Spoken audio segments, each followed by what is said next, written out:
Graça e paz, abençoados. Estamos aqui com um novo tema para vocês, para nós mergulharmos e estudarmos e entendermos um pouco mais. Preste atenção, amados. Às vezes o irmão Paulo, ele é um pouco repetitivo em alguns pontos, mas a repetição é para que você complemente com aquilo que nós estamos falando para você, para que você compreenda. Às vezes eu repito pontos em que eu já falei, mas é para te abrir o entendimento, porque só somando os entendimentos é que teremos o entendimento perfeito. Então, a partir daí, você tira o entendimento, se é perfeito ou não, tá bom? Então, vamos falar sobre, o tema é mudando o cenário. Mudando o cenário. Quando falamos de salvação, somos tendenciosos a nos imaginar e nos incluir nesta salvação prometida, não a nós, primeiramente, e sim ao povo antigo. Pois quando nos incluímos nela, é dizer que estamos vivendo antes do juízo. Então, preste atenção. Temos que entender o que significa o termo salvação. É este o perfeito entendimento que nós temos que ter para entendermos sobre salvação. Salvar é retirar ou pôr à parte. Salvar significa pôr à parte. Pôr à parte, retirar. Vamos ver aqui, salvar. Salvar significa pôr à parte, separar, ser salvo.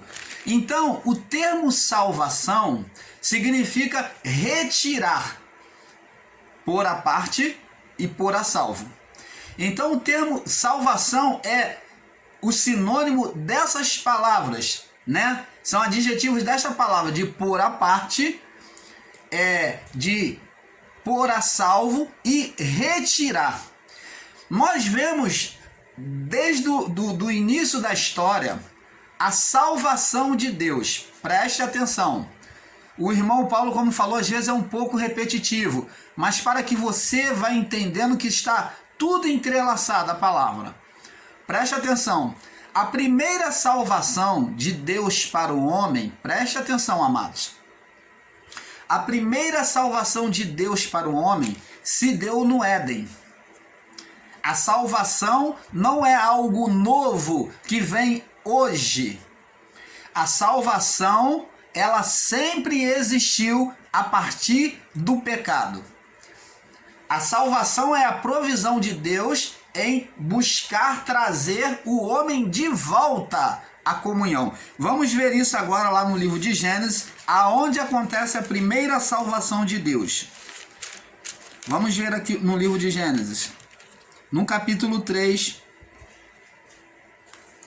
após o pecado, capítulo 3, verso 7, veja o que acontece. Vai acontecer a primeira salvação. E então foram abertos os olhos de ambos e conheceram que estava nus. E coseram folhas de figueira para si e aventais. E ouviram a voz do Senhor Deus, que fazia a comunhão com ele todos os dias, né? Num diálogo amigável, numa intimidade, onde Deus ele se mostrava para o homem, por meio do seu poder, falava com o homem ouvia a voz de Deus. Esconderam-se Adão e a sua mulher da presença do Senhor entre as árvores do jardim. Preste atenção, ele se vê no estado condenável. E chamou o Senhor Deus, verso 9, Adão e disse, Deus chamando a comunhão, e disse, onde estás?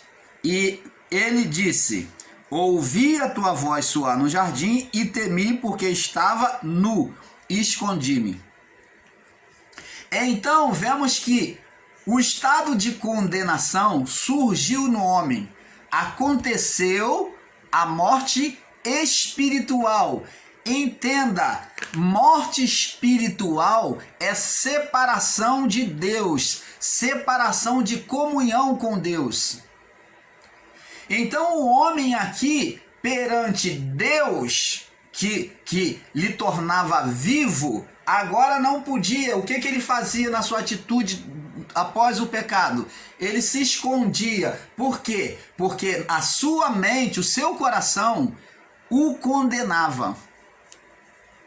O condenava.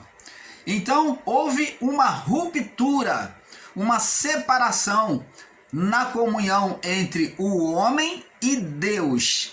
O homem agora se via acusado, condenado. Não foi Deus que condenou. Quem condenou o homem foi o seu próprio coração ou a sua própria mente, seu próprio entendimento. Então, verso 11, Deus diz assim a palavra: e Deus disse: quem te mostrou que estava nu? Em outras palavras, quem é que está te condenando para você se esconder de mim? Para você estar envergonhado? Ele disse, ouvi a tua voz soar no jardim, como ele sempre ouvia, e nunca se escondeu. E ele disse, e temi, e tive medo, porque estava nu e me escondi. Então ele vê, a partir da desobediência, ele vê em Deus um Deus maligno.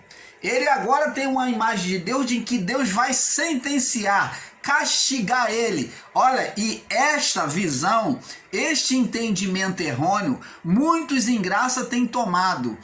Uma imagem de Deus que vem sentenciar pessoal ao castigo, que Deus é mau, que tudo é Deus, que Deus faz o mal, que Deus que cria o homem mau. E essa visão é errônea, é equivocada. Adão teve essa mesma visão de condenação. A partir do pecado, o homem passou a ter uma visão de condenação de Deus, aonde o homem se via condenado diante de Deus. Tive medo, ouvi a tua voz soar no jardim e temi, tive medo, porque estava nu. Então ele esperava de Deus uma condenação. Ele viu agora Deus com um olhar de condenação, que vinha condenar ele. E Deus vem dizer para ele, e Deus disse, quem te mostrou que estava nu?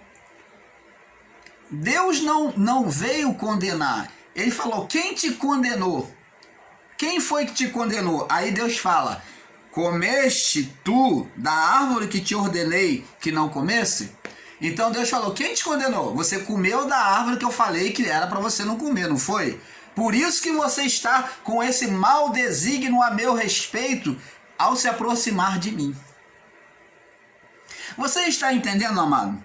Então o homem, ele diz assim, aí Adão começa agora a jogar a culpa na mulher, a mulher na serpente e assim vai. Agora vamos ver a atitude de Deus para reparar, aplacar essa vergonha diante dele, aonde o homem se sente envergonhado de se apresentar diante de Deus.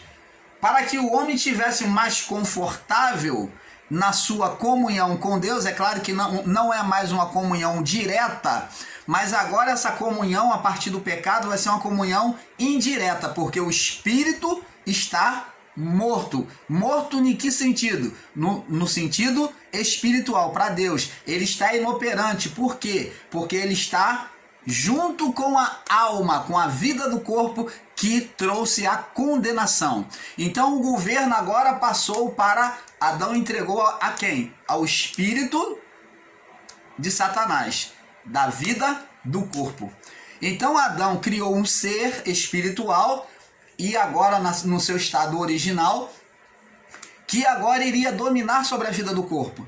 E esse espírito estava condenado, escravizado. Por quê? Porque Satanás recebeu com legalidade da mão de Adão esse governo. É a escolha que Adão fez, deixar de obedecer a Deus para obedecer à voz da sua mulher, obedecer à carne. Então ele escolheu obedecer à carne e ele criou um espírito sobre o governo da carne. O espírito, na sua malignidade de desobediência ao Pai, esse espírito, chamado de espírito de Adão, o espírito de Satanás, ele, na sua divindade, Adão, ele criou, na sua desobediência, quando desobedeceu, ele estando em divindade, ele criou esse ser maligno, que passou a reinar até o juízo.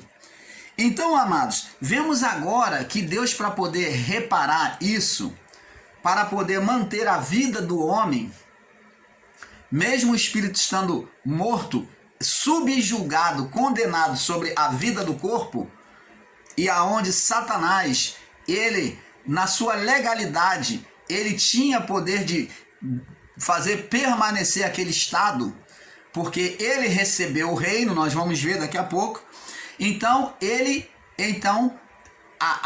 o espírito humano, todos eles, de Adão até o juízo, até a cruz, estaria subjugado ao espírito de Satanás, ao governo da carne. Então ele diz aqui, aí ele diz assim, no verso 19: do suor do teu rosto comerás teu pão, até que tornes a terra, porque dela foste formado, porquanto és pó, e em pó tornarás. Então, a vida agora do homem seria a vida do pó. E ele iria tornar agora ao pó. Como? Morrer na vida do corpo. Que o corpo agora não era mais um corpo incorruptível, mas um corpo que iria se corromper, iria ficar doente e iria morrer. E no verso 21 diz aqui, agora vamos ver a salvação de Deus. E fez o Senhor Deus a Adão e a sua mulher as peles e os vestiu. A primeira salvação de Deus para o homem foi por meio das peles. Salvação para quê? Separação para comunhão. Então agora, para poder aplacar essa condenação, para que o homem pudesse se sentir em liberdade diante dele, se aproximar um pouco mais diante dele, então Deus cobriu aquilo que condenava o homem. Então, por meio das vergonhas do homem, o homem se via condenado diante de Deus.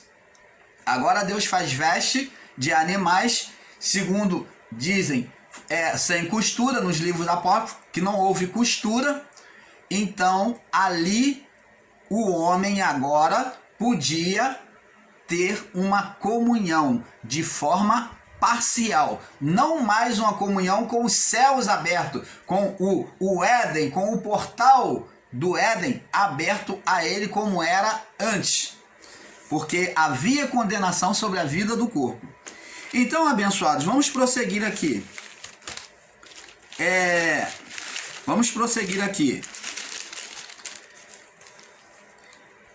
Para entendermos acerca da salvação, temos que voltar ao início de tudo. A primeira salvação exercida sobre a criação foi em Adão, como nós já falamos.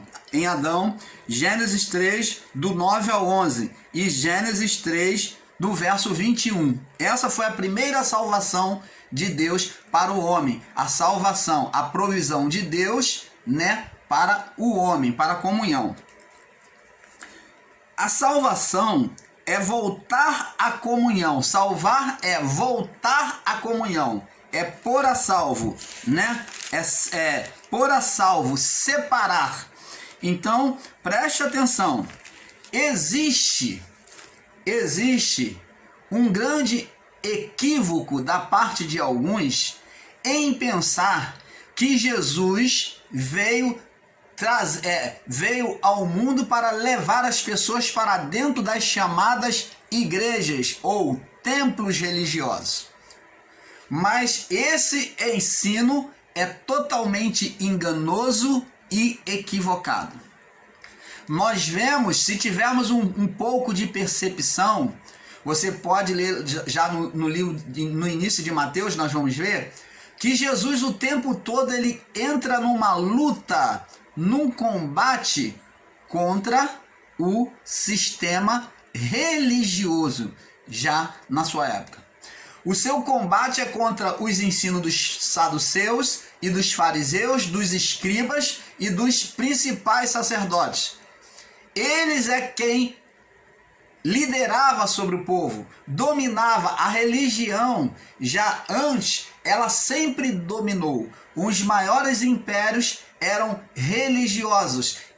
O império religioso era formado em cima de estrutura de governo humano, aonde a religião se sujeitava aos governos humanos, fazendo uma parceria, acharcando o povo, jogando sobre o povo leis, tributos, expiação, né? Leis de holocausto, para que o povo se sujeitasse a comprar, né, no templo aqueles utensílios de sacrifício, como animais, vestes brancas, tudo para poder entrar na presença de Deus. Por isso, daí Jesus, ele se irritou em dado momento da sua vida, quando entrou no templo e ele viu aquelas bancas ali, né, no átrio do templo, ali no pátio do templo, aonde havia os cambistas, porque as pessoas, ao entrar ali no pátio do templo, elas compravam as suas mercadorias, porque vinham muitas das vezes de longe, de outras nações, e não podia trazer determinado alimento pela viagem que iria se consumir, se estragar. Então o que elas faziam? Compravam no templo, né? O certo seria do lado de fora, mas eles compravam no templo, e para ali mesmo do templo eles ofereciam os sacrifícios.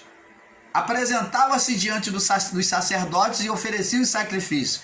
Essas bancas, esses comércios religiosos, eram inteirados com os principais das sinagogas, com os principais dos templos, para ter o seu lucro financeiro. Vai entendendo, irmãos. Vem entendendo que a religião tem sido a maior desgraça desde a época de Jesus. Por isso que Jesus vem libertar o povo, não é de demônios em si. Ele libertou de demônios, sim, mas o maior opressor, o maior demônio opressor era a própria religião. E nós vamos ver isso nitidamente sobre a palavra. O irmão Paulo não está aqui para falar de si mesmo, mas para mostrar, segundo as Escrituras, que a religião foi a maior desgraça, o maior dominador, o maior massacrador de vidas já na época de Jesus, desde antes até o juízo. E Paulo também combatia contra os ensinos religiosos judaicos, que já estava sendo usado de oportunismo, adulterado para buscar lucros para si. Preste atenção. Se a religião fosse tão boa, ela não teria crucificado Jesus, não teria incitado o povo a desprezar Jesus e aceitar Barrabás para estar livre. Mas a religião, os saduceus, os fariseus, os príncipes da sinagoga, os principais, eles é quem incitaram o povo a que Barrabás fosse solto e Jesus, o inocente, pagasse o preço. Quando o povo queria escolher Barrabás, eles incitaram em voz alta, levando o povo, porque o povo temia os religiosos. Então o povo fazia aquilo que a religião conduzia a eles. Eles eram encabrestados pelos religiosos, pela religião. E aquilo que a religião ditava é o que o povo falava. E na hora, diante de Pilatos, o próprio Pilatos, junto com a sua mulher, que avisou que em sonho dormiu totalmente perturbada, né, tendo pesadelo por causa de Jesus. Ela via Jesus ali e ela viu que Jesus era inocente. Ela falou: olha, não se intrometa nisso, porque eu tenho visto que esse homem, ele é inocente, eu tenho sido atormentada em sonho por causa disso. Não se intrometa. Então Pilatos, não querendo crucificar Jesus, ele perguntou mais uma vez: a quem vocês querem que eu crucifique, Jesus ou Barrabás? E os fariseus, os principais, os religiosos, falaram: incitar o povo gritando: é Jesus que a gente tem que crucificar, crucifica-o. Então a religião ela veio crucificar Jesus. Pilatos então, diante desse pedido, ele falou: olha, eu lavo minhas mãos. Ele lavou presencialmente, se mostrando inocente daquela sentença, daquela escolha, porque dizendo: ó, vocês é que pediram, eu não tenho nada com isso. O próprio Pilatos reconheceu que em Jesus não havia condenação. Mas quem crucificou Jesus? A religião. Os religiosos. Você está vendo como é que a religião ela é perniciosa? Ela é má, ela é destruidora de lares, ela traz divisão, ela é dominadora. A religião ela é perniciosa. Então, Jesus vem libertar o povo da religião. Por isso que ele diz: e conhecereis a verdade, e a verdade vos libertará. Na Bíblia americana, a versão vem até mais forte, mais direta, e diz assim: conhece a verdade e estarás livre. A tradução americana, na Bíblia americana, está dito: conhece a verdade e estarás livre. Quando é que uma pessoa estaria livre? Conhecendo a verdade. Na nossa tradução está: e conhecereis a verdade, e a verdade vos libertará. Que verdade é essa? É a palavra do Evangelho de Cristo. É ser tirado do engano, é ser tirado do meio religioso, ser tirado para fora do meio religioso que tem dominado, escravizado e enganado as pessoas. Você me perdoa, meu irmão, você que é religioso, você que é evangélico, e você até mesmo que está em graça, que não concorde com isso. Mas a palavra tem que ser pregada dentro da verdade, como o canal Luz da Graça falou e nós afirmamos aqui. Estamos aqui para nos aprofundar na verdade, e esta verdade será mostrada aqui dentro da palavra. Então, a salvação era para tirar para fora, era para separar. Então, Jesus não vem chamar para dentro do templo ou para dentro da igreja. Ele nunca chamou ninguém para entrar no templo. Você não vê Jesus falando: vem para a reunião aqui no templo de Jerusalém, vem comigo, meus discípulos. Você nunca viu Jesus levar a multidão ao templo. Ele reuniu multidão ao ar livre, nos montes, na praia. Mas Jesus levou o pessoal até para a praia, pregando na praia, mas nunca no templo, porque o templo era pernicioso. Ele lutava contra o templo. A adoração no templo, porque dali partia o engano, porque o templo, a doutrina do templo, os ensinos do templo estavam pervertidos, contaminados. Daí por isso que Paulo diz que maldito todo aquele que permanecer debaixo da lei, porque a lei estava corrompida. Você está entendendo, amado? A salvação é voltar à comunhão com Deus. É ser tirado da condenação dos olhos do Pai.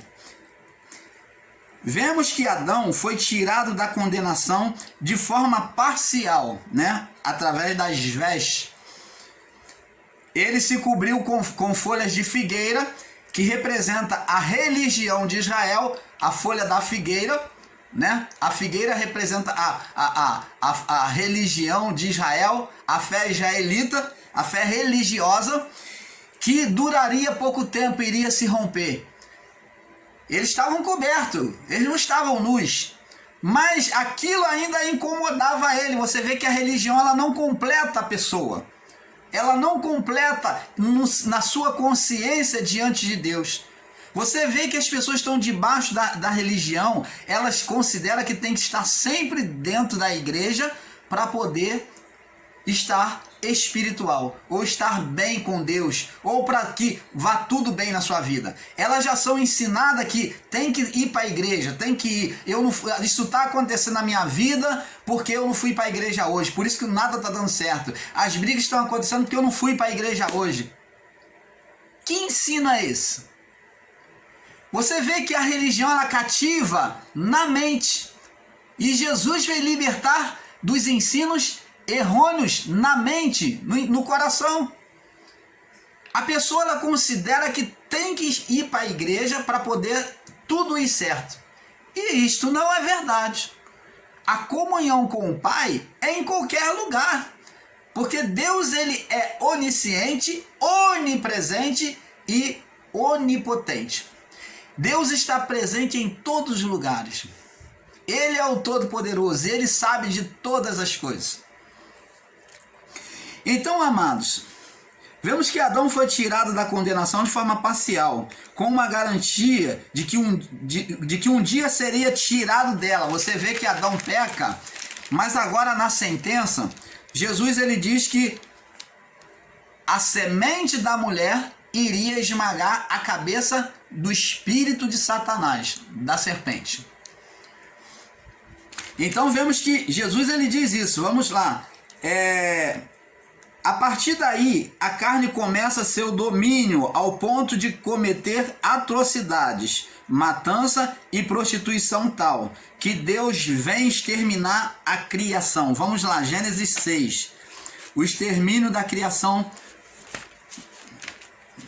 do primeiro povo. Diz aqui, ó, Gênesis 6, 11. Diz aqui, olha só.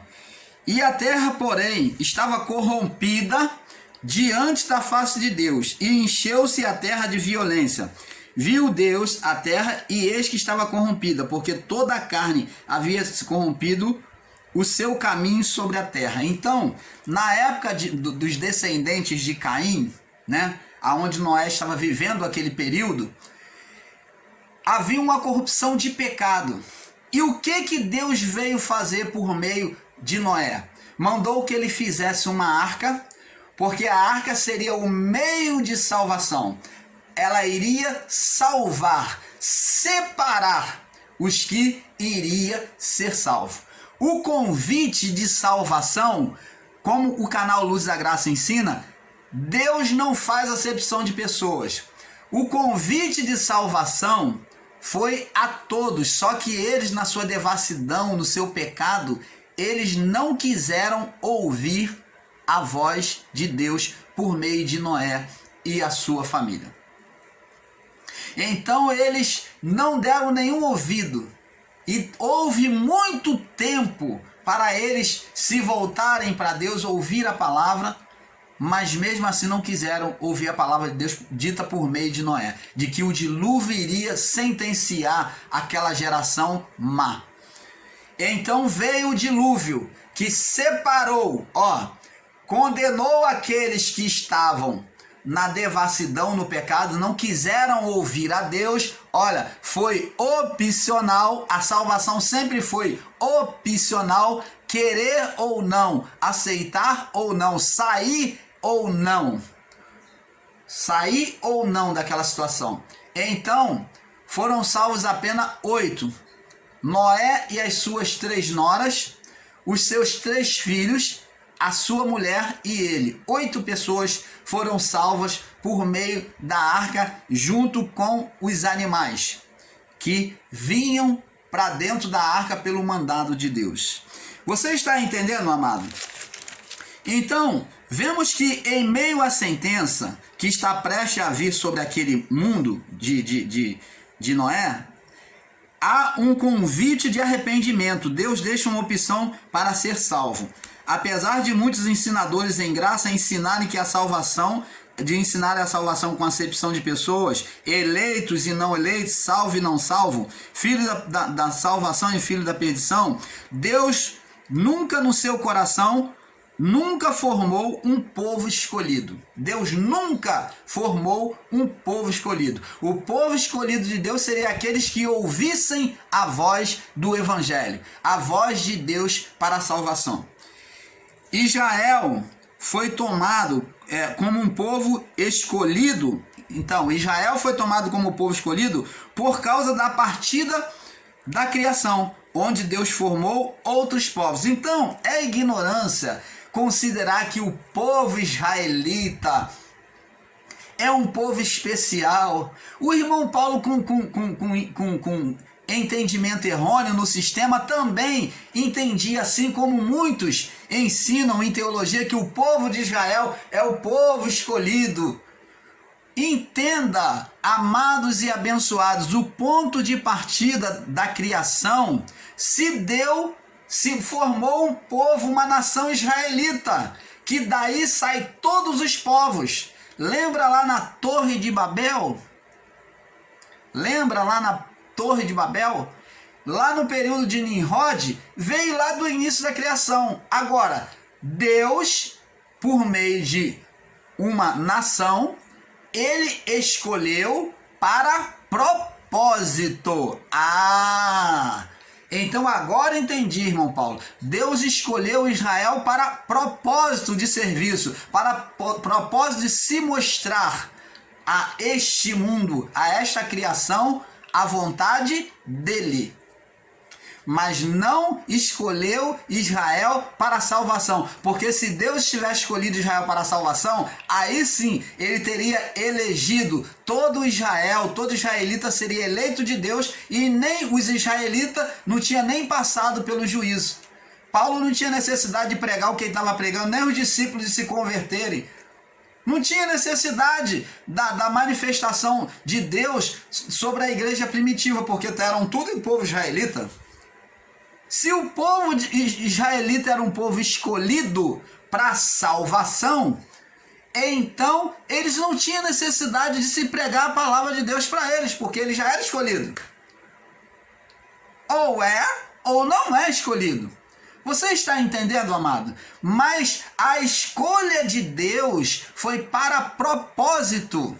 E lá na edificação da cidade da Torre de Babel, ali por meio de Nimrod, que se botava como um deus e queria ser venerado, e não queria que o povo se dispersasse para outros locais, então ele queria criar um reino em que todo mundo ficasse ali junto dele, para ele ser venerado e adorado, que existisse só um povo ali dominado por ele, todo mundo se centralizasse ali. E Deus, quando viu o intuito do coração de Nimrod, Deus não concordou com isso, porque Deus não divide a sua glória com ninguém. Ele viu que Nimrod queria dominar como um deus, centralizar o povo todo ali. O que Deus fez, sabendo da intenção do coração dele? Deus lançou o espírito de confusão de línguas, de entendimento. Todos falavam uma só língua, mas então Deus vai lá e lançou um espírito de confusão de língua, e eles já não entendiam um ao outro. Daí aonde surgiu as várias línguas, as várias nações, porque eles ali, enquanto um pedia tijolo, o outro pegava o cimento. Então eles falavam uma coisa, o outro entendia a outra. Então não deu para ter uma convivência. Então eles foram se separando, porque eles não se entendiam. E dali então surgiram várias nações como nós conhecemos todo hoje. Aí surgiram várias outras línguas, porque Deus separou. Você está entendendo, amados? Agora, preste atenção, não fica triste não. Deus tem o seu propósito. Nosso Deus é sábio, inteligente e amável, porque Ele separou aqui no período de Nimrod, e nós vamos ver que Deus lá na volta de Cristo, quando Cristo vence a cruz, né? Ele tira o homem do seu estado de condenação, do seu espírito do estado de condenação. Então agora ele vem derramar o Espírito Santo, ele une todo mundo, porque o templo de Jerusalém era um lugar referencial de onde vinham todas as nações adorar a Deus, porque ali tinha a manifestação de Deus ainda sobre o templo de Jerusalém. Ali era considerada a casa do tesouro. Então, todos traziam os seus sacrifícios, vinham de várias nações, de vários lugares, de vários países, para poder adorar a Deus de ano em ano. Isso não era sempre, como muitos ensinadores aí do sistema religioso acham que a pessoa tem que ir para a igreja todo dia. E o povo vinha de ano em ano sacrificar a Deus e reparar sua vida com Deus. Por meio de sacrifício, eles se purificavam e eles então eram considerados nação de Deus. Então Deus aproveita, ele reúne todo esse povo ali no dia de Pentecoste, todas as nações, de todas as línguas, um diferente do outro. Lembra lá de Nimrod que ele separou? Agora ele vem unir nesse encontro de Pentecostes e derrama o Espírito sobre todos que ouviram a palavra. E agora o Evangelho vai agora chegar a todas as nações por meio desses homens que voltarão para a sua nação, para o seu país, a partir daquela celebração da Páscoa e de Pentecostes. Você está entendendo, amado? Então eles sairão dali após a Páscoa e o Pentecoste, após o Pentecoste, a festa de Pentecoste. Então, eles sairiam dali, né? E iriam para a sua nação, levando o Evangelho, aquilo que eles receberam lá no templo de Jerusalém, aquela manifestação de Deus, e assim o Evangelho foi espalhado no mundo inteiro. Você está entendendo, amado? Agora, apesar de muitos ensinadores em graça que a salvação é concepção de pessoas, eleito e não eleito, salvos e não salvos, filho da salvação e filho da perdição, Deus nunca no seu coração formou um povo escolhido. Israel foi tomado como um povo escolhido por causa da partida da criação, onde Deus formou outros povos. Israel foi a geração inicial, como Adão foi o pai da carne. Israel é a mãe das nações. Israel tem a representação da mãe das nações, a que gerou outras nações. Israel é tomado como a representação de Eva em muitas vezes nas escrituras. Então, é chamada de Babilônia, a cidade de Jerusalém, agora no final dos tempos, no período de Jesus. Já o profeta Isaías e Jeremias já descrevia o estado de Jerusalém, né? O estado espiritual de Jerusalém como a prostituta, né? Como aquela que se prostituiu espiritualmente. Lá no livro de Apocalipse, vamos lá, Apocalipse, para nós passarmos para o próximo vídeo, que já está bem avançado. Capítulo 17. Vamos só ler para continuarmos no próximo vídeo.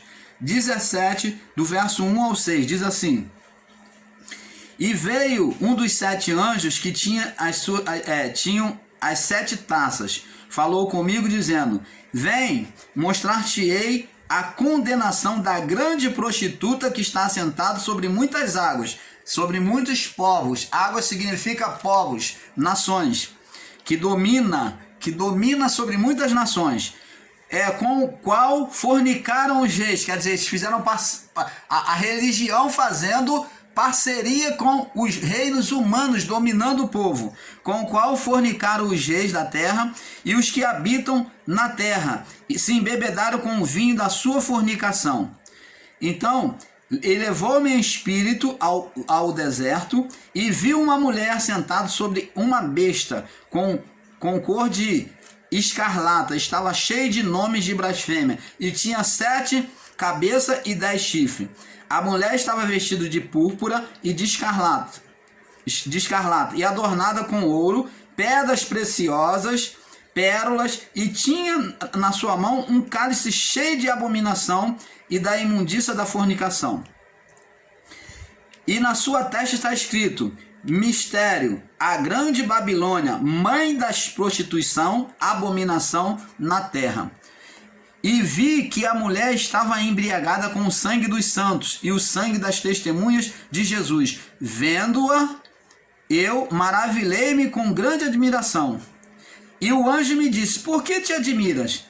Eu te direi um mistério da mulher e da besta que traz, a qual tem 7 cabeças e 10 chifres. Então, vamos parar por aqui. Vamos explicar e continuar no próximo vídeo, porque é um pouco aqui, um pouco ali. Vamos para a segunda parte. Fique na paz.